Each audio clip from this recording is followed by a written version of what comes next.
Sir forest ডিপার্টমেন্টের লোক ভেতরে আমাদের জন্য ওয়েট করছে, আর আয়েশার ক্রু মেম্বাররা অন দ্য ওয়ে। কিন্তু আপনারা এটা তো নিশ্চয়ই জানেন যে যে ওই লাশটা আয়েশারই নাকি অন্য কারোর। আমি একটা জিনিস বলতে পারি, ও না স্কাই ব্লু কালারের টি শার্ট পরেছিল আর ব্ল্যাক কালারের কার্গো পরেছিল আর হাই পনিও পরেছিল। ওর জামা হাফ ডেড বডির সাথে ম্যাচ করছে কিনা এটা তো বলুন।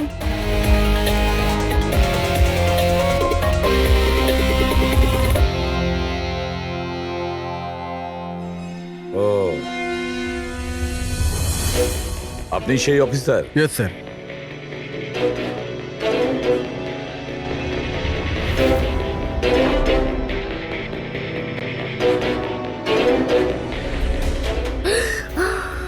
প্রশান্ত? আরে এই তো প্রশান্ত।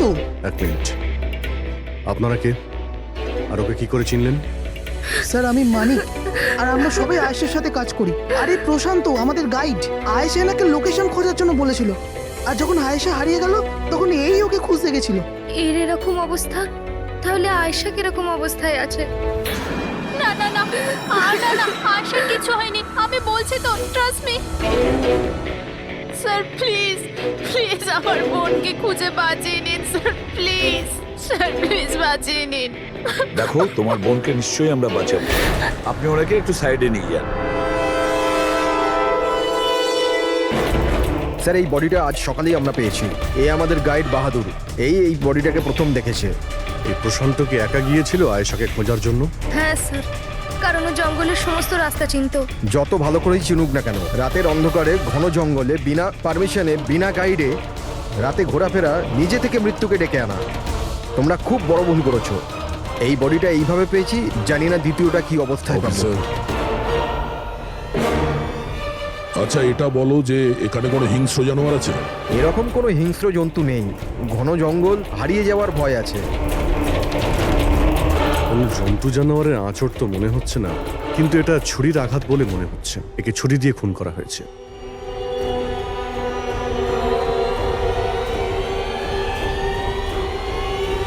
স্যার, হ্যাঁ পূরবী, স্যার এই ক্যামেরাটা পেয়েছি এখানে।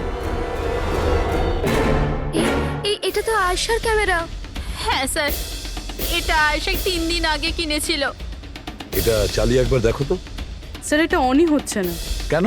এটার ব্যাটারি ডাউন স্যার, আর আমাদের কাছে ডিভাইসও নেই এটা চিপ ইনসার্ট করার জন্য। ও মাই গড। আপনারা এসব শেষ করুন, এগুলো পরে করবেন। আগে আমার বোনকে খুঁজুন। আপনারা বুঝছেন না কেন হারিয়ে গেছে? আমরা খুঁজবো। অনেক বড় জঙ্গল ম্যাডাম, কমসে কম 2 দিন লাগবে পুরো জঙ্গল খুঁজতে। হ্যাঁ স্যার, সূর্যাস্ত হওয়ার পর আমরা কিচ্ছু করতে পারবো না।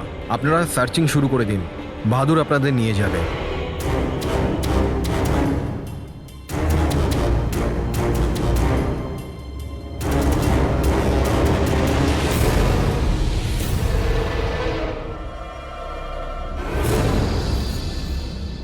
স্যার স্যার আমরা জঙ্গলের অনেক ভেতরে চলে এসেছি স্যার। স্যার এখানে কেউ আসা যাওয়া করে না স্যার। স্যার এক কাজ করি, আমরা ফিরে যাই, না হলে অন্ধকার নেমে আসবে। এখন তো অনেক আলো আছে, অন্ধকার হয়েছে কোথায়? স্যার ফিরতেও তো অনেকটা সময় লাগবে না স্যার? তো ওই হিসাবেই বললাম, এত দূর স্যার কেউ আসেই না। স্যার এখানে কিচ্ছু পাবেন না। আরে ভাই, যখন এত দূর চলে এসেছে একটু দেখে নি না ভাই? চলো চলো। আচ্ছা আচ্ছা।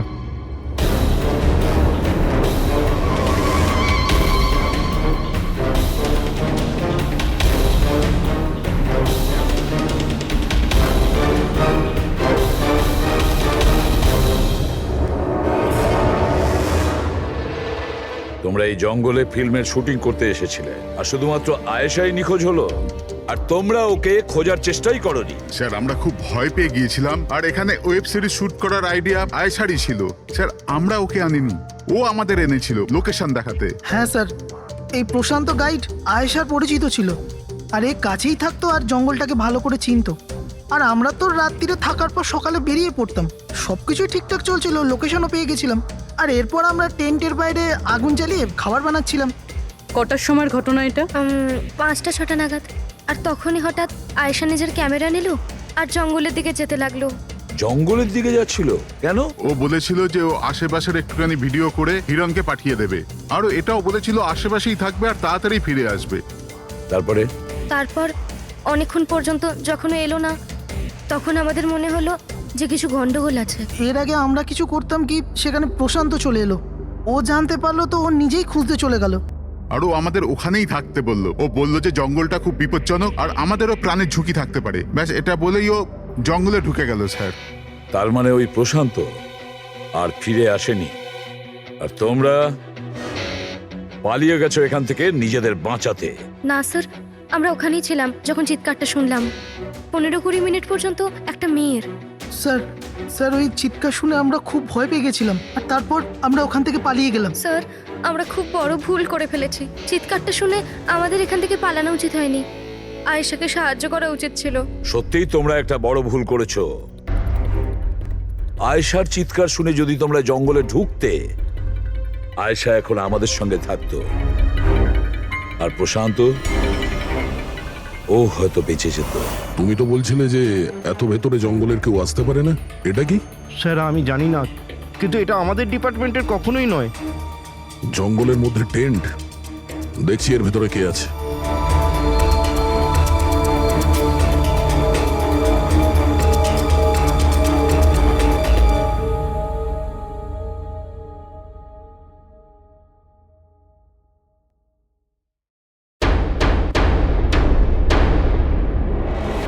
এই কাপড় তো দেখে মনে হচ্ছে কাটা হয়েছে। টেন্ট পিছন দিক দিয়ে কেটেছে, তার মানে সামনে কোনো বিপদ ছিল।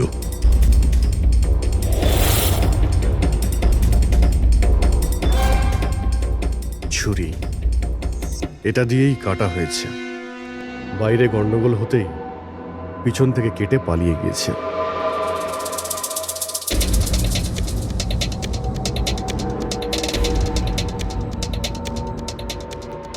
রাতে থাকার পুরোপুরি বন্দোবস্ত ছিল এখানে, বনফায়ার। এই আলু এখানে দেওয়া হয়েছিল। স্যার এত ভেতরে এত রাত্রে থাকার মতো কেউ পাগলই হবে স্যার, না হলে এত ভয়ঙ্কর জঙ্গলে রাতে থাকার কথা ভাববে কে? কোনো নেচার লাভার না কোনো খুনি।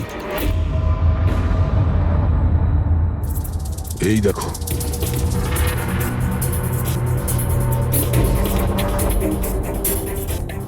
রক্ত। মনে হচ্ছে এখানে এই পাথরের ওপর কেউ বসেছিল, হতে পারে আগুন পোয়াচ্ছিল, আর কেউ ওর ওপর হামলা করেছে। এটা দেখে টেন্টের মধ্যে যে ছিল সে পালিয়ে গেছে। চলো আগে গিয়ে দেখি।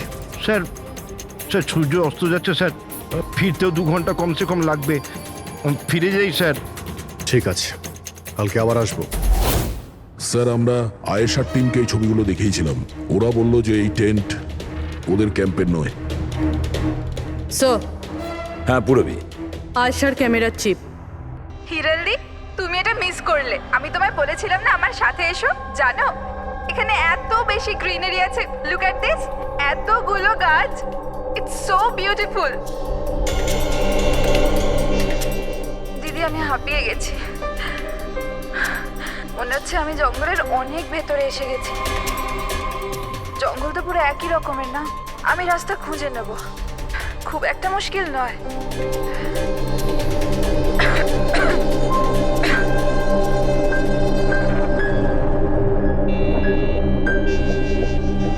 কেউ আছে নাকি ওখানে? কে ওখানে?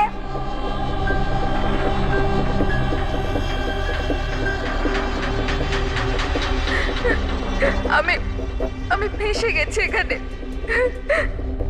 আমি কিছু বুঝতে পারছি না, এখান থেকে আমি কি করে বাইরে যাব। আই এম সরি দিদি, আমার এখানে আসা উচিত হয়নি। আমার মনে হচ্ছে না যে আমি এখান থেকে বেঁচে ফিরতে পারবো। আমায় ক্ষমা করে দিও।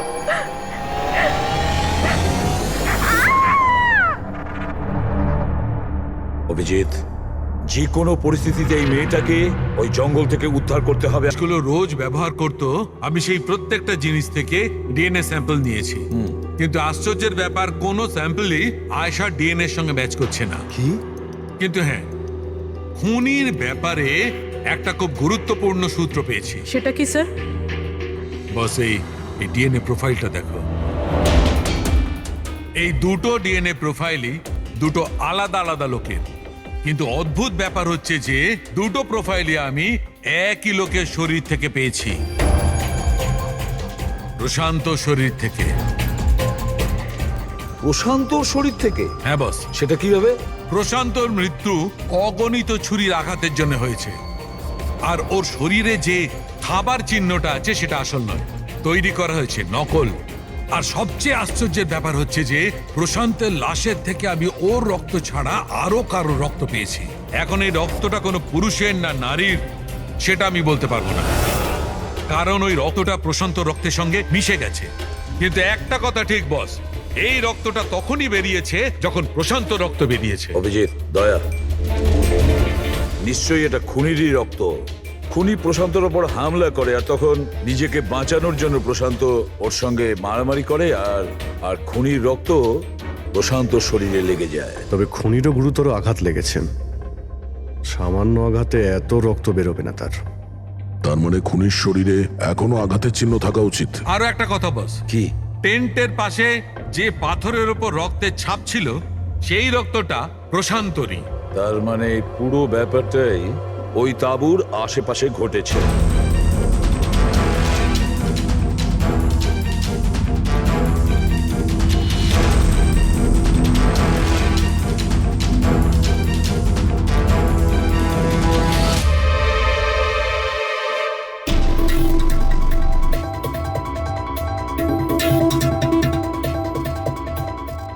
স্যার, হ্যাঁ পুরবী, স্যার এই জুতোটা পেয়েছি। তাহলে কি এই জুতোটা আয়েশার না? তো এগিয়ে গিয়ে দেখি।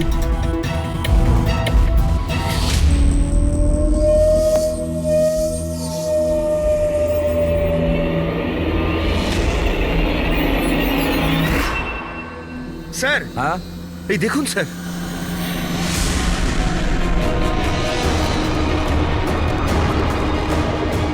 ছুরি দিয়ে আঘাত করেছে স্যারের পিঠে 5 বার। ওকে একটু উল্টে দাও। এ তো আয়েশা, ফেসটা তো পরিষ্কার দেখছি অভিজিৎ, না কোনো আঘাতের চিহ্ন, না কোনো কাটা দাগ। কিন্তু ওই ভিডিওতে যে দেখলাম।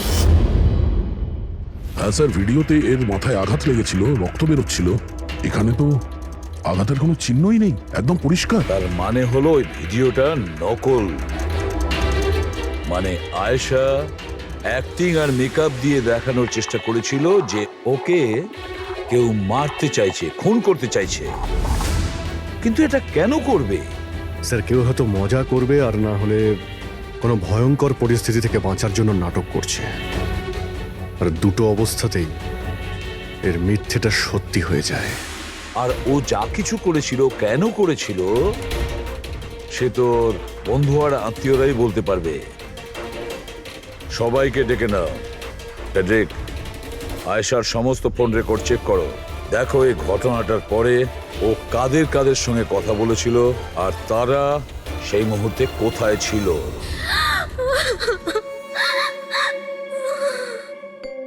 এরা আমাকে কেন ওকে দেখতে দিচ্ছে না? কি বাজে ভাবে মেরেছে আমার বোনকে।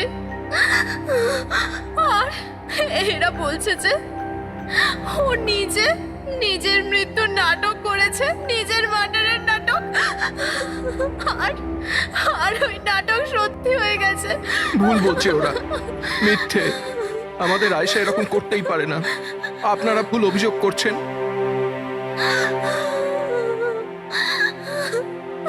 দেখুন,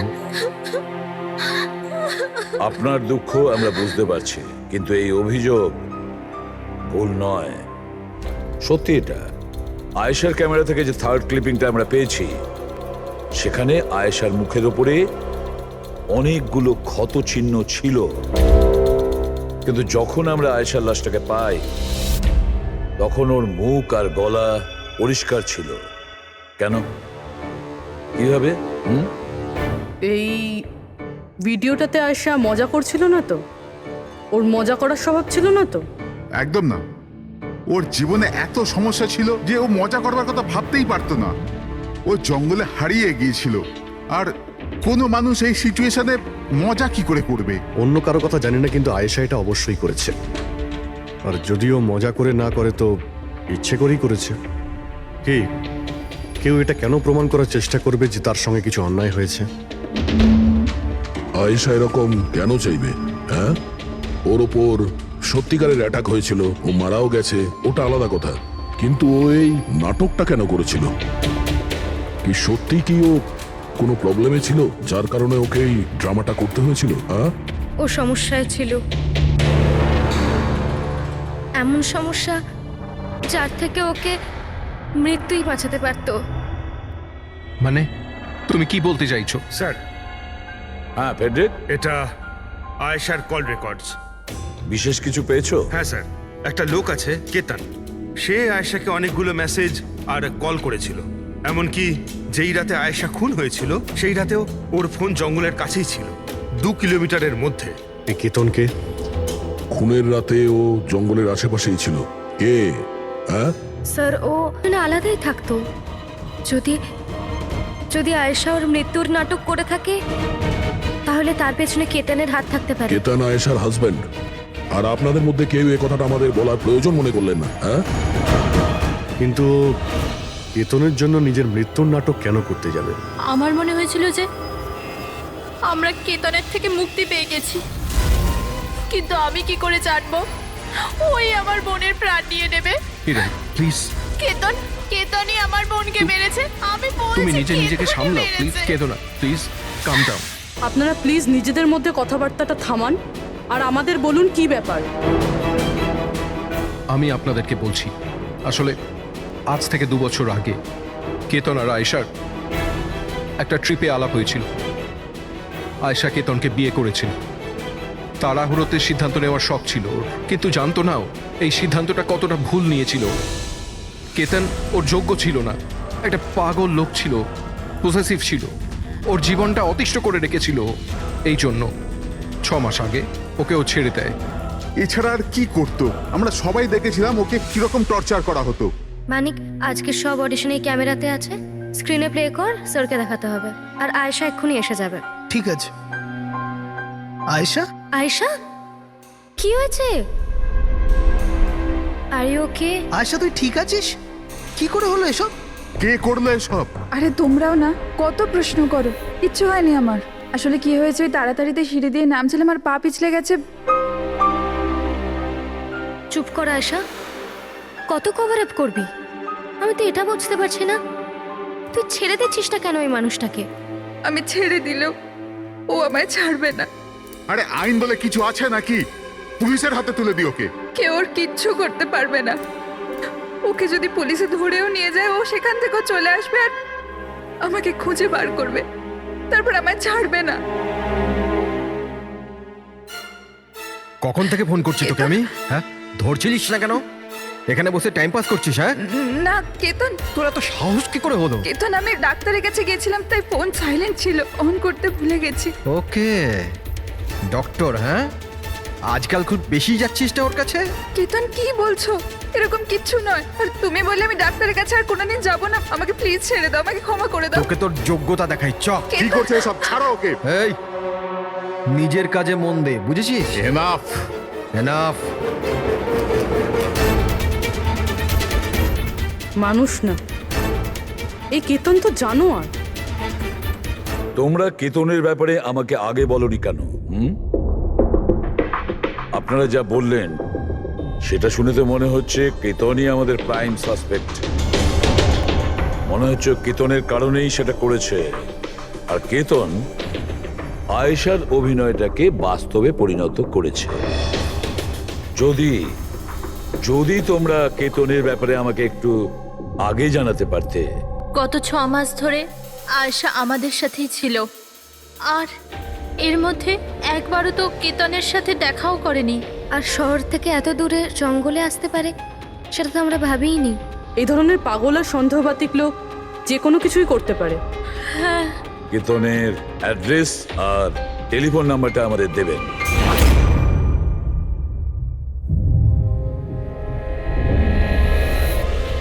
কেতন,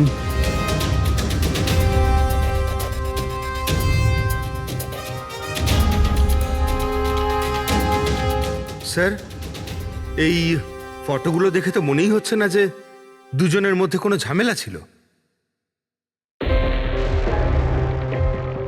আপনারা কেতন, আয়েশার স্বামী। Police, CID. আপনারা কি করতে এসেছেন এবার? আমার আয়েশা চলে গেছে, আমার জীবন বরবাদ হয়ে গেছে। আপনারা কি চান আমার থেকে? ইনফরমেশন তোমার আর আয়েশার ব্যাপারে। শুনেছি তুমি নাকি খুব বিরক্ত করতে ওকে। স্যার, আমি ওকে অনেক ভালোবাসতাম, নিজের থেকেও বেশি। সেই কারণে ওকে টর্চার করতে, মারতেও? হ্যাঁ, আমি কেন টর্চার করবো ওকে? তোমার কাছ থেকে বাঁচার জন্য কোর্টের কাছে সাহায্য চেয়েছিল, তাও তুমি ওকে বিরক্ত করা বন্ধ করনি। স্যার, মিথ্যে কথা এসব, এরকম কিছুই ছিল না। মিস্টার কেতন, রেকর্ড আছে আমাদের কাছে। তুমি বারবার ওকে ফোন করে আর মেসেজ করে হুমকি দিয়েছিলে। আর এটাও কাউকে বলেওনি, আমরা জেনে গেছি। আর তাছাড়াও গত 6 মাস ধরে তুমি হেরাল আর রোহানের ঘরের আশেপাশে ঘোরাফেরা করছিলে। আর যে রাতে আয়েশা খুন হয়েছে ওই রাতে তুমি ওই জঙ্গলেই ছিলে। এগুলো তোমার ফোনের লোকেশন থেকে পাওয়া গেছে। নিজের অপরাধটাকে লুকানোর চেষ্টা করো না, কোনো লাভ হবে না। আর এই ডবল মার্ডারে খুনিরও প্রচুর আঘাত লেগেছে। এই কি করে লাগলো তোমার? স্যার, এই আঘাতটা ওই দিন ঝোপেতেই লেগেছিল, কিন্তু এরকম কিছুই নয় যেটা আপনারা ভাবছেন। স্যার, আমি আয়েশাকে মারিনি। স্যার, আমি মানছি যে আমি ওই দিন জঙ্গলে গিয়েছিলাম, কিন্তু স্যার আমি তো শুধু ওর সাথে কথা বলার জন্য গিয়েছিলাম। স্যার, পুরো 6 মাস হয়ে গেছে, আমি ওকে দেখিনি পর্যন্ত। খুব মিস করতাম স্যার ওকে। ওর সাথে দেখা করতে চাইতাম, ওর সাথে কথা বলতে চাইতাম, যাতে ওকে বাড়িতে ফিরিয়ে আনতে পারি, যাতে আবার টর্চার করতে পারো। না স্যার, আমি বদলে গেছি স্যার। স্যার, আমি তো এটাই বলতে চেয়েছিলাম, কিন্তু যখন আমি জঙ্গলে গেলাম দেখলাম যে ও অন্য কারোর সাথে যাচ্ছে জঙ্গলের ভেতর। স্যার, আমি কি করতাম স্যার? আমি এমনিতেই মাথা গরমের লোক। আমি ভাবলাম বেকার বেকার ঝামেলা তৈরি হবে, সেই জন্য আমি চুপচাপ বাড়ি ফিরে এলাম স্যার। স্যার, ট্রাস্ট মি, আমি কিচ্ছু করিনি, আমি মারিনি ওকে স্যার। দেখো কেতন, তুমি এখনো আমাদের সন্দেহের তালিকায় আছো। যতক্ষণে কেসটা শেষ না হচ্ছে তুমি হেফাজতে থাকবে। স্যার, এই কেতনের কাছে কিন্তু আয়েশাকে মারার মোটিভ ছিল। ও তো বেঁচে গেছে, এবার বাকি রয়েছে এরা সবাই। হিরাল, সায়রা, অজিত, মানিক আর রুহান, এরা কি সবাই আয়েশার আপনজন ছিল? এদের কি মোটিভ হতে পারে? কারণ এদের মধ্যে তো কোনো প্রবলেম নজরে পড়ছে না। কেউ তো হবে স্যার যার আয়েশার মৃত্যু হলে লাভ হবে। কেউ কি পাবে ও মারা গেলে? সম্পত্তি, টাকা। টাকা? ইন্স্যুরেন্সের টাকা?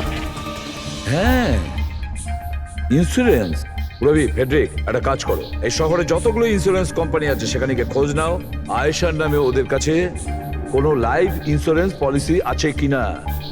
কিন্তু একটা কথা, আয়েশার বন্ধু বা তাদের ফ্যামিলির কাউকে বলবে না কিছু। যদি ওদের মধ্যেই কেউ খুনি হয় সে সতর্ক হয়ে যাবে।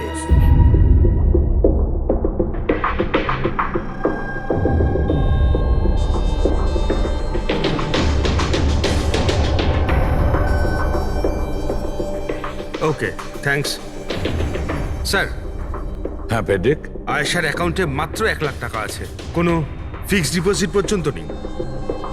স্যার, তানিশা ইন্স্যুরেন্স প্রাইভেট লিমিটেডের কাছে আয়েশার নামে একটা বীমা পলিসি রয়েছে 50 লাখ টাকার। ও আচ্ছা। আর এই টাকা আয়েশার ভাগ্নি, মানে ও দিদি আর জামাইবাবুর মেয়ে নিমিষা পাবে। আচ্ছা, তাহলে এই ব্যাপার। স্যার, আসলে আপনারা কি চাইছেন? আমার যা জানা ছিল আমি সবকিছু বলে দিয়েছি। আর আপনারা জানেন আমার স্ত্রীর শরীর কতটা খারাপ, এখন আমার ওর সঙ্গে থাকা উচিত, আর আপনারা আমাকে এখানে আটকে রেখেছেন। স্যার, বলার কি বাকি আছে? সব বলে দিয়েছি। অনেক কিছু বাকি আছে। তুমি একটু বেশি কথা বলো, সেই জন্য যা কিছু প্রশ্ন করব ঠিক তারই উত্তর দেবে। এই তোমার ওইখানে যে ফ্যাক্টরিটা আছে ওটা তো বাজেয়াপ্ত হতে চলেছে। এই লোন তুমি শোধ করতে পারোনি কি? হ্যাঁ, কিন্তু আপনারা এগুলো কেন জিজ্ঞাসা করছেন? আপনারা এগুলো কি করে জানলেন? প্রশ্ন নয়, শুধু উত্তর। আয়েশা তোমাদের সাথে তোমাদের বাড়িতেই থাকতো না? তাহলে 7 দিনে তুমি ওকে 41 বার কল করেছো কেন? বাহ বাহ বাহ, 7 দিনে 41টা কল এসেছে আয়েশা, দারুণ ব্যাপার। আর তার উপরেও তুমি অর্থ কষ্টে ভুগছিলে, তাই না? আর আয়েশার মৃত্যুর পরে তোমার ছোট বাচ্চা টাকা পেত 50 লক্ষ টাকা। আর ওই ছোট্ট নিরীহ শিশু, সে কি করে জানবে 50 লাখের ধর্ম? ও কিভাবে ব্যবহার করবে? আর ওই 50 লক্ষ টাকা তো ভোগ করতো বাচ্চাটার বাবা, মানে তুমি, রোহন। থামুন আপনারা, চুপ করুন। আপনাদের কথা মতো আমি আয়েশাকে মেরেছি স্যার। স্যার, আমার ওপর 15 কোটি টাকার লোন আছে। 50 লাখে আমার কিচ্ছু হবে না। আমি আয়েশাকে মারবো। আর ওটা যা ওর শরীরের ওপর থেকে খুনির রক্ত পাওয়া গেছে, আপনারা দেখতে পারেন আমার গায়ে কোনো চোটই লাগেনি, কারণ আমি ওখানে ছিলামই না। আমি কাউকে খুন করিনি। সব ঠিক করা ছিল, প্রশান্ত সবকিছু সামলানোর কথা ছিল। কি সামলে নিত? হ্যাঁ, প্রশান্ত কি সামলে নিত? বলো, প্রশান্ত কি সামলে নিত? স্যার, আমার ভুল হয়ে গেছে। আমার সবকিছু আপনাদের আগেই বলে দেওয়া উচিত ছিল। আমি ভয় পেয়ে গেছিলাম, খুব ভয় পেয়ে গেছিলাম। কোনটা বলার ছিল আগে? তাড়াতাড়ি বলো। আমি আয়েশার প্ল্যানে যুক্ত ছিলাম। আমরা শুধু ওকে মৃত দেখাতে চেয়েছিলাম। অ্যাকচুয়ালি ওর মরার কথা ছিল না। তার মানে আমাদের সন্দেহ ঠিক ছিল স্যার।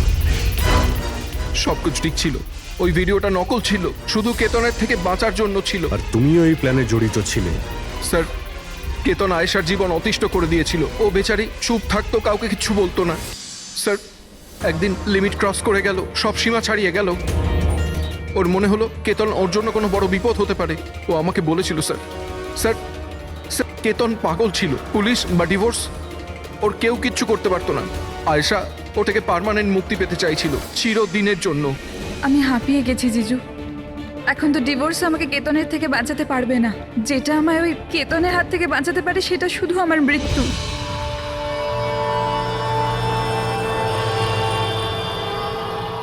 আয়েশা, এটাই যদি একমাত্র রাস্তা হয় তাহলে এটাই ঠিক।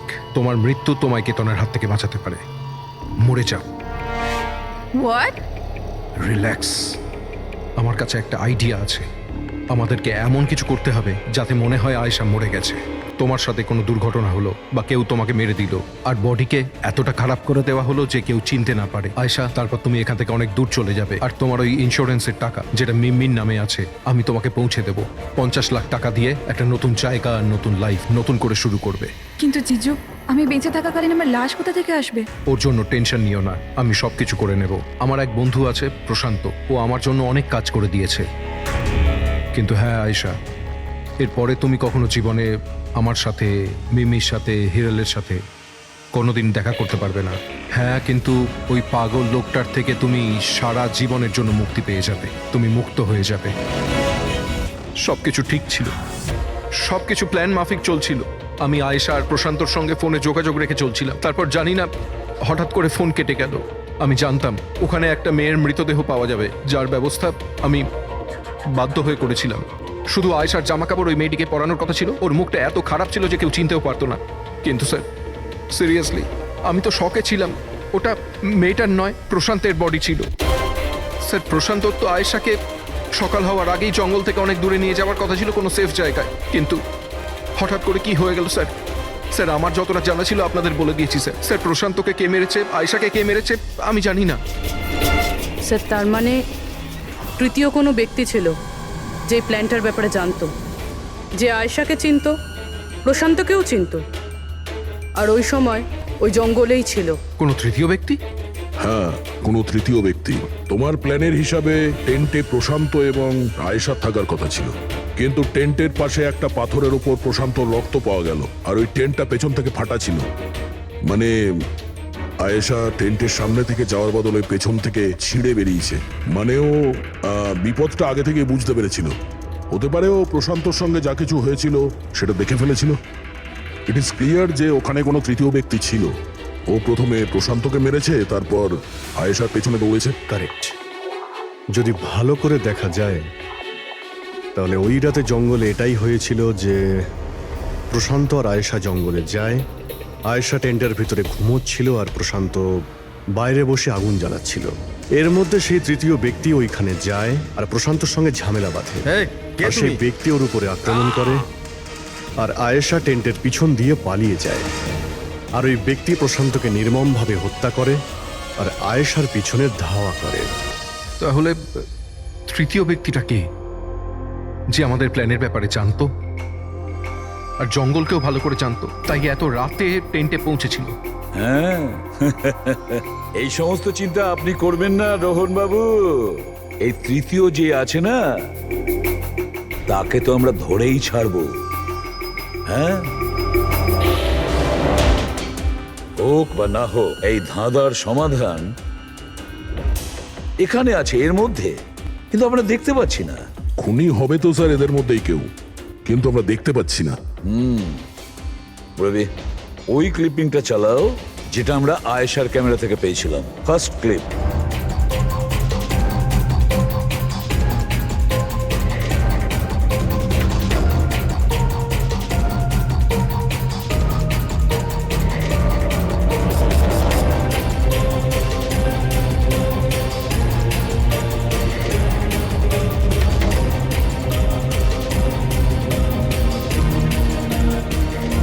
ইয়েস, দা, তুমি ঠিকই বলেছিলে, খুনি আমাদের সামনেই আছে, কিন্তু আমরা দেখতে পাচ্ছি না।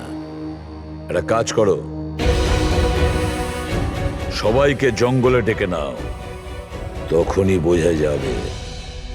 স্যার, এখনো আপনারা আমার ওপর সন্দেহ করছেন, যেখানে আমি আপনাদের সবকিছু সত্যি কথা বলেই দিয়েছি। স্যার আমি আমার বউকে কেন মারবো স্যার?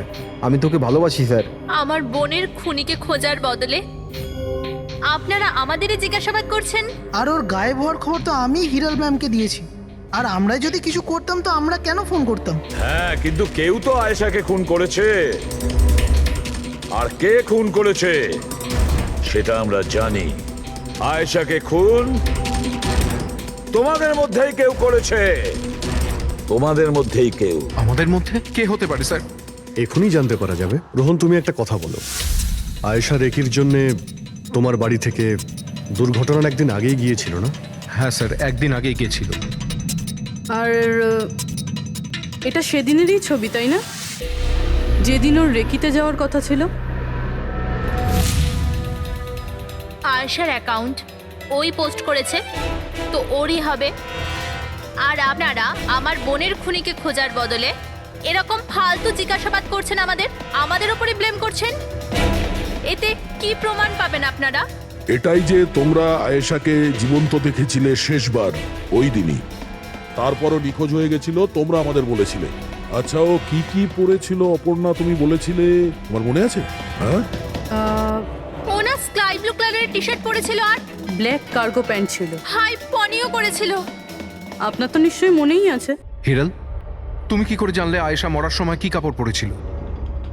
বলো, আরে বলো না। কারণ সেই দিন এ জঙ্গলেই ছিল।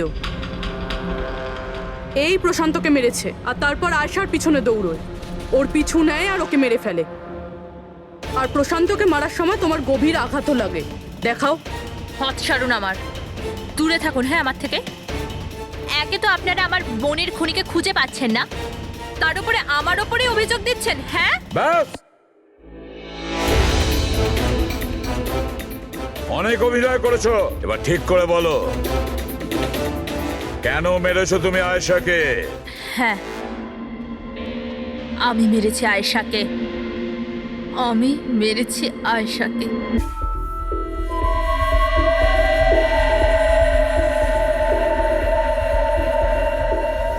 হিরাল ম্যাম, আপনি? আসতে বলো। আয়েশা না উঠে পড়ে। ইনফ্যাক্ট আমি বলছি যে ওকে সব সময়ের জন্যই না ঘুম পাড়িয়ে দাও।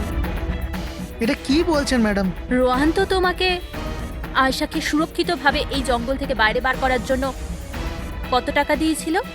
2 লাখ টাকা। আমি না তোমাকে 5 লাখ টাকা দেব আয়েশার প্রাণ নেয়ার জন্য। হিরাল ম্যাম, এসব কি বলছেন? আয়েশা ম্যাডাম আপনার বোন, আর আমি ওকে বাঁচানোর সওদা করেছি। আমি ওর সাথে বেইমানি করতে পারবো না।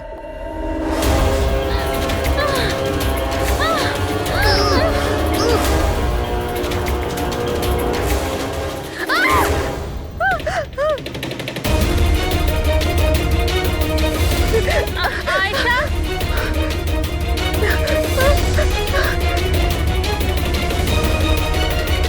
আয়েশা,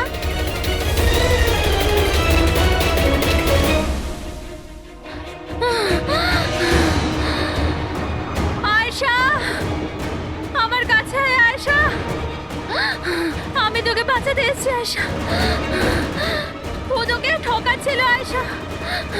তোর ইন্স্যুরেন্সের টাকার জন্য তোকে মারতে চেয়েছিল আয়শা। আমার বোন।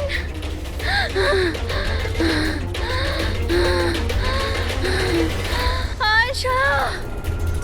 সরি দিদি, আমি কিচ্ছু জানতাম না এই ব্যাপারে। সরি, আমার জন্য তোমার এত কষ্ট হলো। আমি জানতাম না যে জিজু এরকম কিছু করছে। আই এম সো সরি দিদি। আমার বোন। সরি দিদি। তুই সরি বলিস না। হ্যাঁ, এটা তো আমার বলা উচিত। কেন দিদি? I am sorry. কেন কেন মেরেছো তুমি তোমার বোন আয়েশাকে? আপনারা জানেন না আয়েশাকে। ও সবসময় না সবার প্রিয় হয়ে এসছে। ভালোবাসার আয়েশা। সবাই ওকে ভালোবাসতো, আমাকে নয়। মা, বাবা, আমার সব বন্ধু, ইনফ্যাক্ট রোহান, আমার মেয়ে নিম্মিও আমার থেকে বেশি ওকে ভালোবাসতো। ও রোহানকেও আমার থেকে ছিনিয়ে নিতে চেয়েছিল। আমি রোহান আর নিম্মিকে নিজের থেকে দূরে যেতে দেখতে পারতাম না। না, আপনি বলুন আমি কি করতাম? আমি ভাবলাম সবসময় ও আমাকে হিংসা করে না, জিতেওছে সবসময়। না থাকবে আয়েশা, আর না থাকবে ওর জিত। এর জন্য মেরে ফেলেছি আমি ওকে। হিরাল, তুমি এটা কি করে করতে পারো? আরে আয়েশা তোমার ছোট বোন ছিল, আমাকে বড় দাদার মতো দেখতো। আমি ওর সাথে এগুলো কখনো স্বপ্নতেও ভাবতে পারি না। আমার লজ্জা লাগে তোমাকে আমার স্ত্রী বলতে। রোহান, তোমার ভুল নেই এতে। সব ভুল ওই আয়েশার। ওই সব করছিল। ও না তোমাকে আমার থেকে ছিনিয়ে নিতে চেয়েছিল, কিন্তু এখন তো এটা হবেই না। এবার তো তোমাকে কেউ আমার থেকে কেড়ে নিতে পারবে না। খুব বড় ভুল করেছো তুমি। তোমার সন্দেহ, তোমার ইনসিকিউরিটি একটা নিরীহ মানুষের প্রাণ নিয়েছে, প্রশান্ত গাইডের।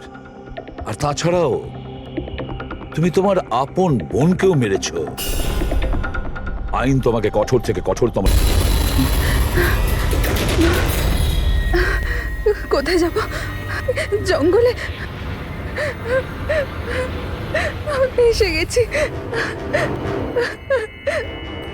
আমি বাড়ি যাব।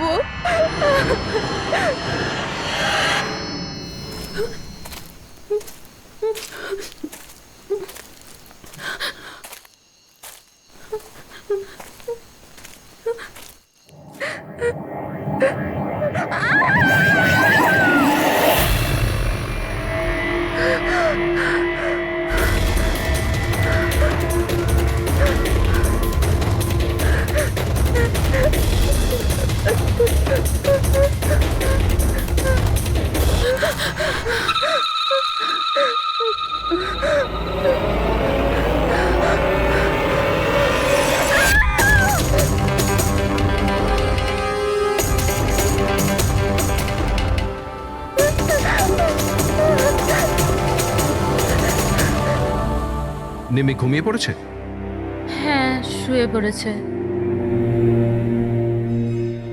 আরে হিরাল, তোমায় খুব ডিস্টার্ব লাগছে। কি বলবো, 24 ঘন্টা হয়ে গেল আয়েশা গেছে।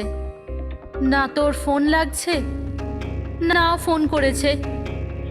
আমার না খুব টেনশন হচ্ছে, জানি না কোনো বিপদে না পড়ে যায় ও। দেখো হিরাল, এখনো বড় হয়ে গেছে। আমার মনে হয় তুমি ওর মায়ের মতো রিয়াক্ট করছো। নিজের প্রবলেম নিজে সলভ করতে পারবে ও, ছোট বাচ্চা নয় ও। রোহান, এরকম কিভাবে বলতে পারো? ছোট বোনও আমার। আমি ওর জন্য টেনশন করব না তো আর কে করবে? আর ওর আমাকে ছাড়া আর কে আছে এই দুনিয়াতে?